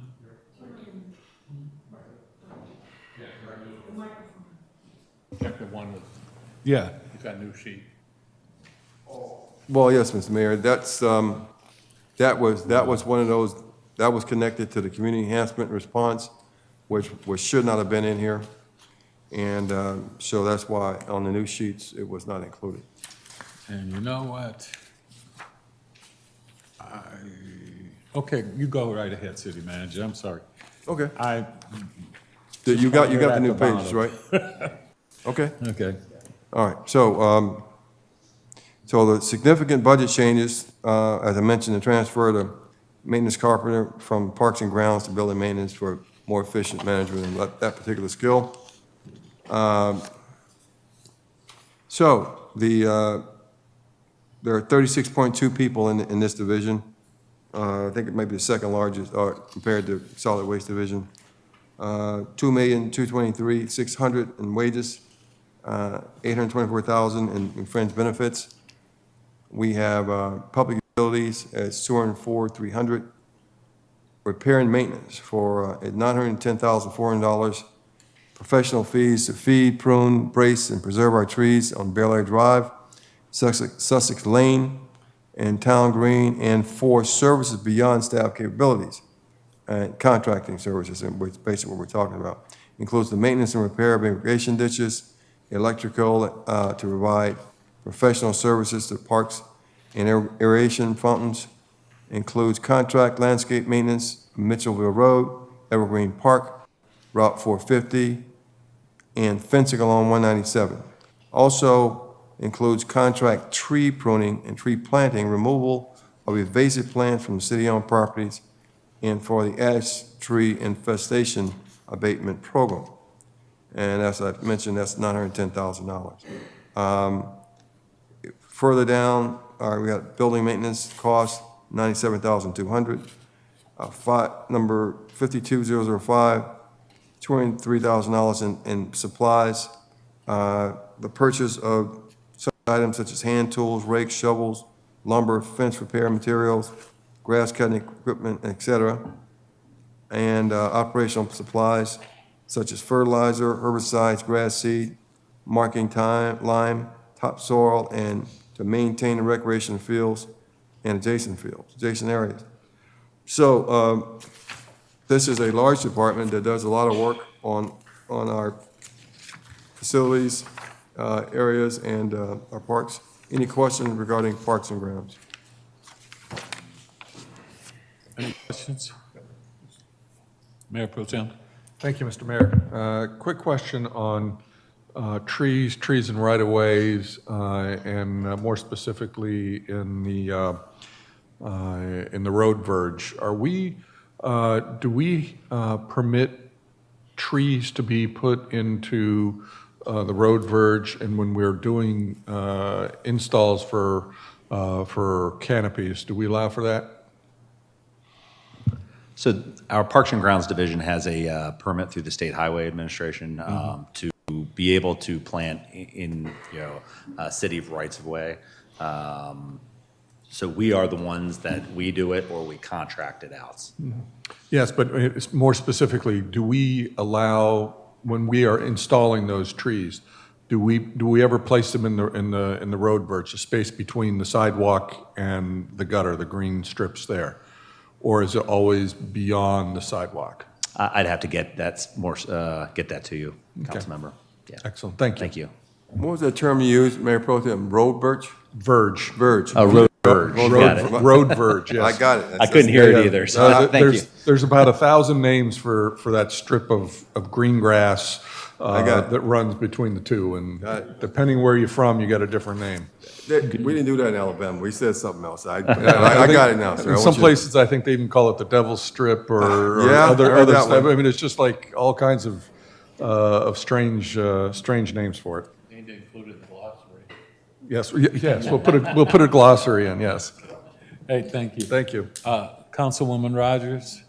I just have one brief question, and this is, we spoke several months ago at a council meeting about cannabis use in the parks and on the grounds and posting signs, and I wasn't sure if that had been completed or not. Some signs have been posted. Not all of our facilities have signs. It is specifically against the city ordinance to smoke on property, on city property. So that includes vaping, that includes, tobacco.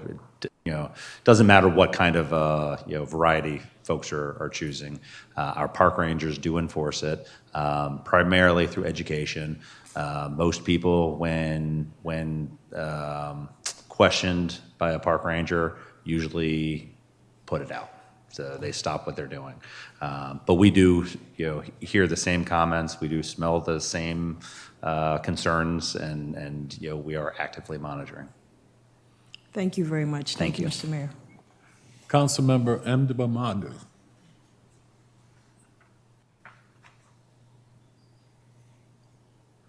Sorry, Mr. Mayor, I forgot to put my hand down. I don't have a question. Thank you. Okay. Any other questions? Hearing none, back to you, City Manager. Thank you, Mr. Mayor. If we go to page 123, the ice arena. The objective of the ice arena is to provide a recreational program for indoor ice skating for community residents. The program is administered by 4 full-time staff and is augmented by part-time employees. The majority of the available ice time is devoted to public skating sessions, groups lessons, and ice rentals, hockey, and figure skating. The arena is open 10 months out of the year and celebrated its 50th year in 2021. Summer activities include learn to skate camps, clinics for hobby, figure skating, as well as public sessions, group lessons, and other ice rentals. So when looking at the objective here for 2024, collaborate with Special Events Division to provide a market/craft fair event for June 30, 2024. The community flea market was scheduled to be held on June 8th, 2024, B, develop a relocation plan for the Bowie Ice Arena, by June 30, 2024, in preparation for the construction of an ice arena at any of the golf course. The development of the relocation plan is ongoing and is deferred to 2025. Objectives for 2025, identify and contract with outside vendors to operate a snack bar by September 30, 2024. 2, offer an off-ice training class for figure skaters incorporating ballet, yoga, and stretching by March 31st, 2025. 3, collaborate on the project management team for construction management of the new ice arena by June 30, 2025. Significant budget changes involve reclassification of the ice arena assistant, Y110, to ice arena programs coordinator to I-113, which is a adjustment based on the Fair Labor Standards Act as what this person really does for us. Going to page 124, we'll see that, back to 123, looking at the workload and performance indicators. There is a slight increase in some lines, but nothing significant. On the 124, 9.6 full-time FTEs, been consistent over the last 3 years. $612,700 for salaries, $169,000 for fringe benefits.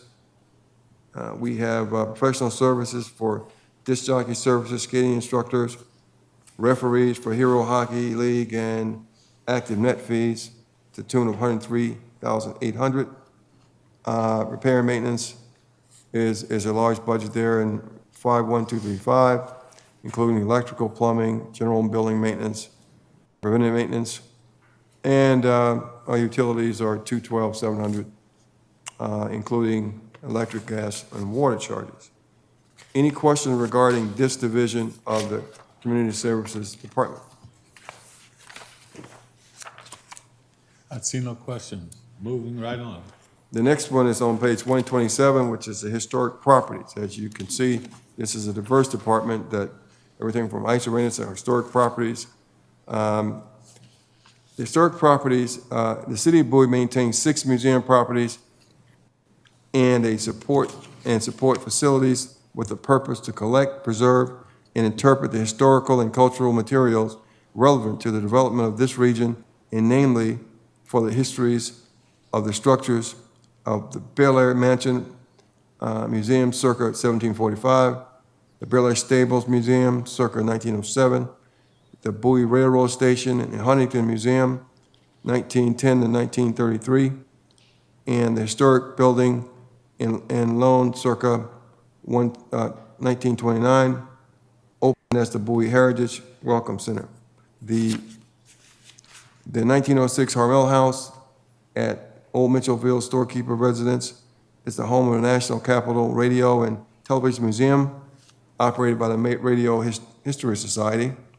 The support facility is circa 1961, Levitt Ranch House, and is the home of the Prince George's County Genealogy Library. The objective and results for 2024, collaborate with the Daughters of American Revolution, Prince George's County African American Genealogy Society, and other local institutions to develop and host a weekend genealogy workshop for both beginner and advanced participants by July 31, 2023. This was completed on July 27, 2023. B, create a curator-led lecture on lecture series to update the public about the story of local enslaved population by May 31st, 2024. This is a 3-part lecture series. The first lecture was on September 23rd, 2023. The second lecture was it will be completed June the 30th, 2024, and the last lecture is scheduled for April 20th, and it was completed on April 20th. Pardon me. Create and lead two educational off-site trips that will enhance participants' knowledge of thoroughbred racing by May 31st, 2024. The first educational staff off trip was completed November 7, 2023. The second trip was completed in the spring of 2024.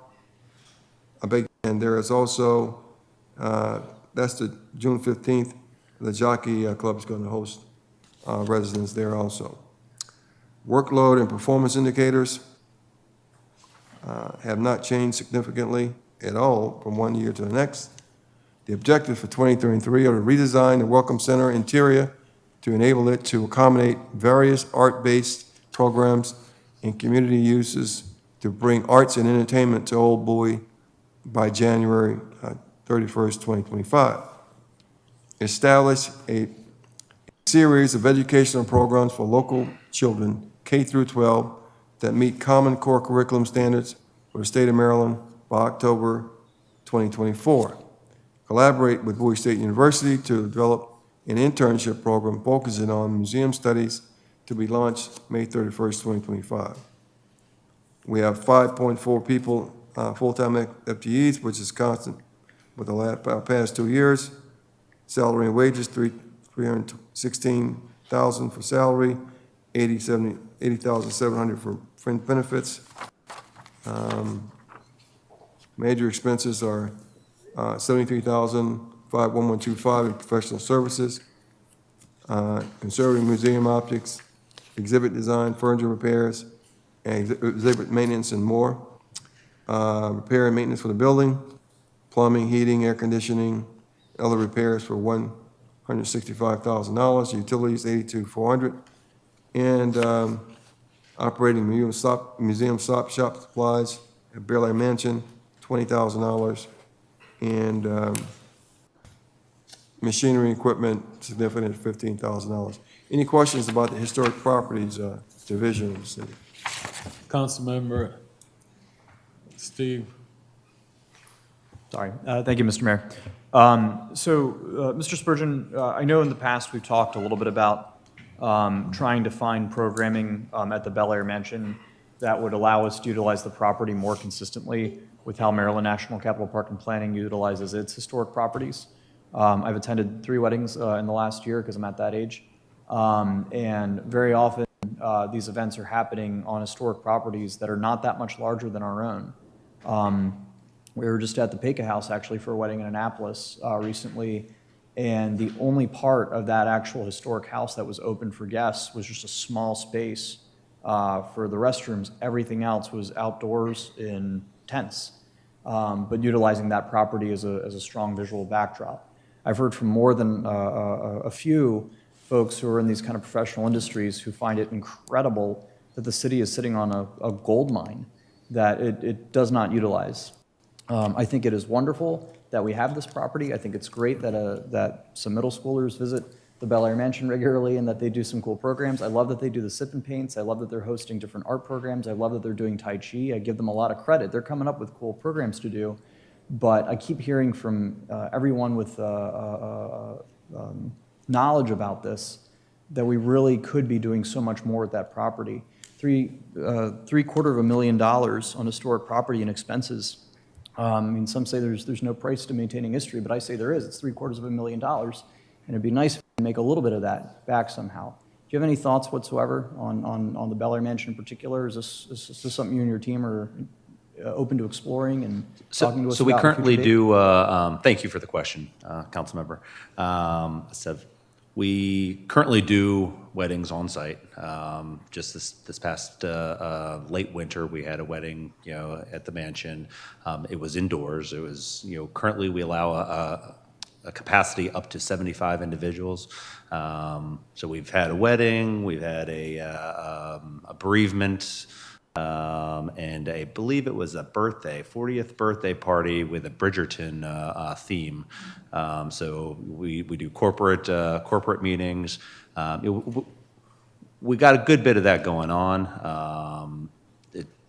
We do have some site limitations indoors, specifically with having, again, fire code that only allows up to 75 individuals. Outdoors, we have very limited parking nestled in the neighborhood. So that has some challenges as well. But So parking's the biggest limitation as far as using the facility itself. I would argue also with code compliance in our division, there very well could be noise concerns. I think there's other challenges that could impact the neighborhood. Understood. Yes. It's possible that we could, market it and using our communications team, with the limitations of about the 75 people inside, and just tell them maybe they want to use some sort of mass transportation, a bus or something to get over there, or because we have to be careful about the neighborhood now, because you start parking a lot of vehicles in front of people's houses, they think they own the right of way, and they'll be calling about that. But we could market it with the existing regulatory limits and see what we get a little better. We're already in the business, but it's limited. Understood. So I really appreciate that. So a few things. One, I'm thrilled that they were able to host an indoor wedding. I didn't know. Is there any way you could get us when you're able, a list of the revenue that came in from the museum? I didn't happen to see anything in the budget book. I'd be very curious to see what that looks like. Because if they are hosting events like that, I'm sorry there was a bereavement, but I'm glad they chose to host it here, as well as a birthday. I'd be very curious to see what that income looks like. Because anything that just helps us, as we've been going through the budget process, we've been finding lots of new things to spend money on. But I know a few of my colleagues and I are also keeping our ear to the ground for opportunities to increase the revenue that's coming in just a little bit, especially as we deal with continued challenges in hiring and, increased costs of workers and so on in the near future. To the city manager's point about, trying to find a way to better market the property for those things we know that we can host, I'm 100% on board with that. We want to try and work in some way to make sure that we're getting the word out. It's just one of those things, I know folks who moved into the F section just a few years ago who were not aware until this year that we had a Bel Air Mansion, literally within walking distance of their house. But I'm not kidding, in a town of 59,000 people, I would bet you my life savings that fewer than 10% know the Bel Air Mansion exists, like guaranteed. So if our own residents don't know this thing exists, The broader public doesn't either, and there are more opportunities we could be doing some income-generating programming. One other thing as it relates to this, I know Councilmember Brady's ears are probably going to prick up. In the past, there were conversations about the city of Bowie working on obtaining rights of first refusal for the properties that line Tulip Grove Drive going down towards the pool from the Bel Air Mansion. In other words, it's conceivable that if we're careful about this in the long term, the city could own the entirety of the properties all the way down to the stables to include the pool. That would significantly increase the opportunities for us to host larger events, to also generate some revenue, but also to reunite that very large parcel for a large historic protected city area that could significantly increase the value of that particular chunk of land for the city. If that's something staff can get back to us on, I know that's an idea that's been floated around now for the better part of 15 years. Just figured now would be a good opportunity to bring it up. We can certainly keep an eye on real estate activities for, I mean, really, we're talking about one property. It's the pool and tennis club. There is not another private house between the Genealogical Society, the Bel Air. Are you Mansion, talking and right the pool? along the road? Yeah. Yeah, there are several residences Okay. that are there as well. Okay. So certainly, it could be a strategy the city could look at. Mr. City Manager, is that something that we should be talking to Mr. John Henry King about? Yeah, it's probably, we probably should talk about that in closed session, the acquisition of property and. Understood. And get a legal opinion on how we would proceed with any rights of first refusal. Okay. Okay. Thank you.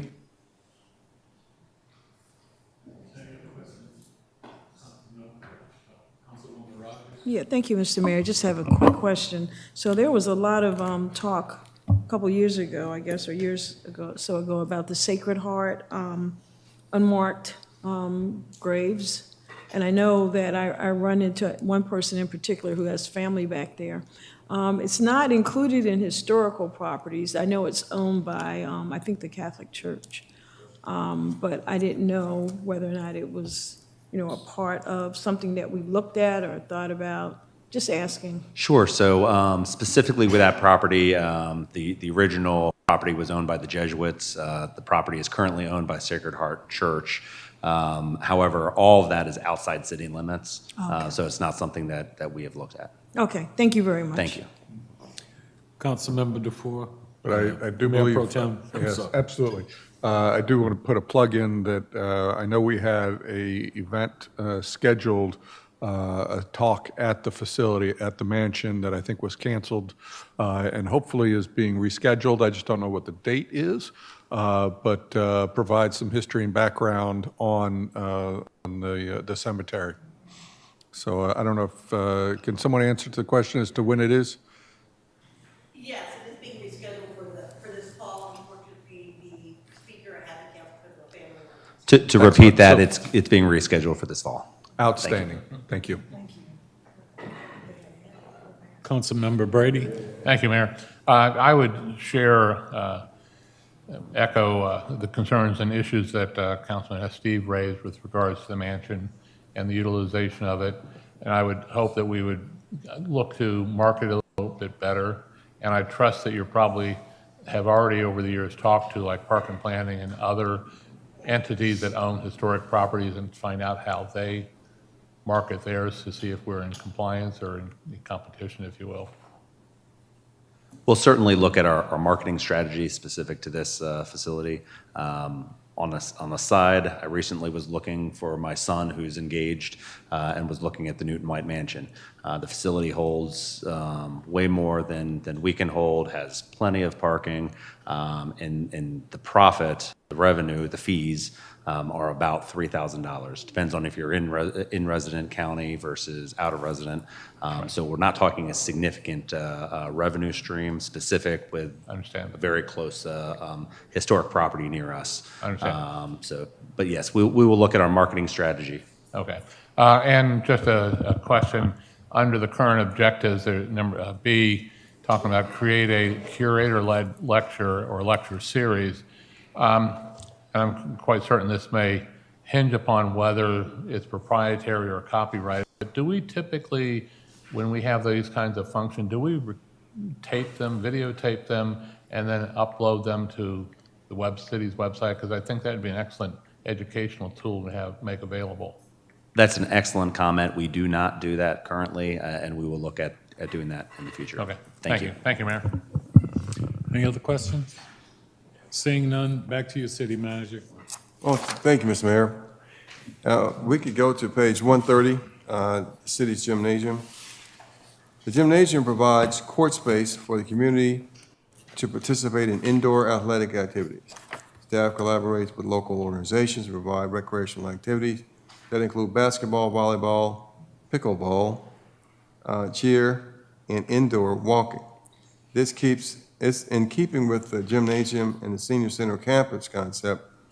Weekday morning programs support wellness activities to better serve our senior population. 2 rooms are available for meetings, classes, and parties. Summer activities include sports camps and clinics. Local and regional tournaments are also hosted throughout the year. And my nephew came over all the way from Potomac to play in a tournament there. And of course, Uncle Al had to come out and watch him. He's 6'9", by the way. He's a really tall guy. So the objectives for fiscal year 2024. Perform recommended 10-year deep sanding of the basketball court to include additional permanent pickleball lines by September 30, 2023. This objective has been deferred to the regular maintenance closure for FY 2025. Investigate collaborative opportunities to host a regional pickleball tournament, objective to be completed December 2023.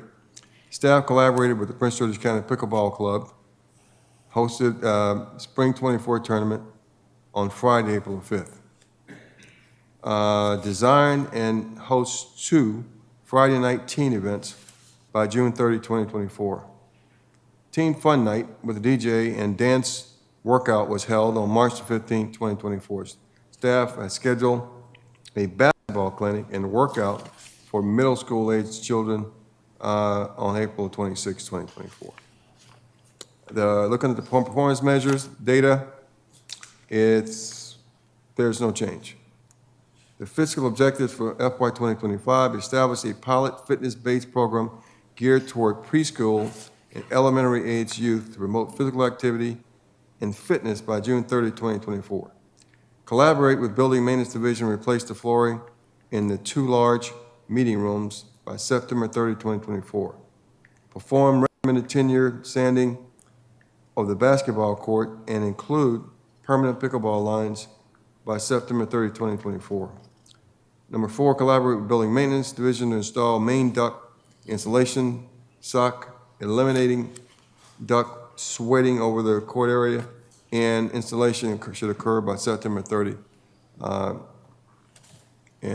So, collaborate with the Board of Elections to support the primary and general election for November 30th, 2024. Host 2 youth events, 1 marketed to high school students, the second toward middle school students to promote physical fitness through social programming by May 30, 2025.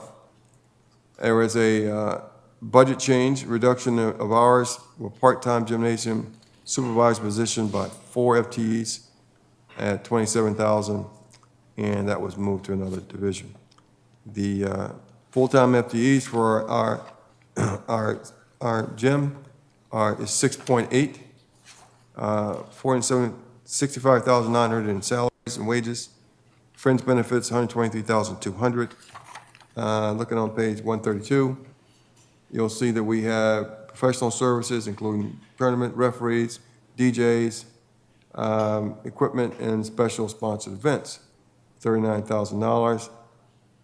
Utilities is $65,000. Repair and maintenance of that facility, $130,100, including electrical, plumbing, HVAC, general maintenance, including sanding and finishing of the floor.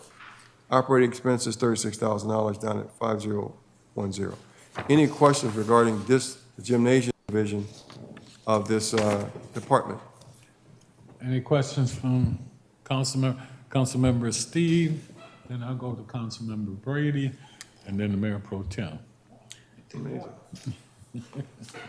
Just confirming, this is the last section we're discussing tonight, right? I was saving that for a pleasant surprise, Mr. Estelle, but yes, So you're correct. the reason I asked to talk is we have a lot of folks from staff in the room tonight who are with the wonderful Department of Community Services. And I just want to say a big thank you to each and every one of you for the wonderful work that you do.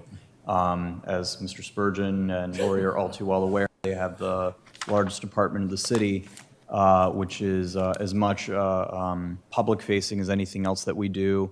You guys, and I think, interact more with our residents directly than anybody else. You provide many of the most beloved programs and services that residents, whether they lived here for 5 years, 30 years ago, or whether they've lived here their whole lives, will often talk about and rave about.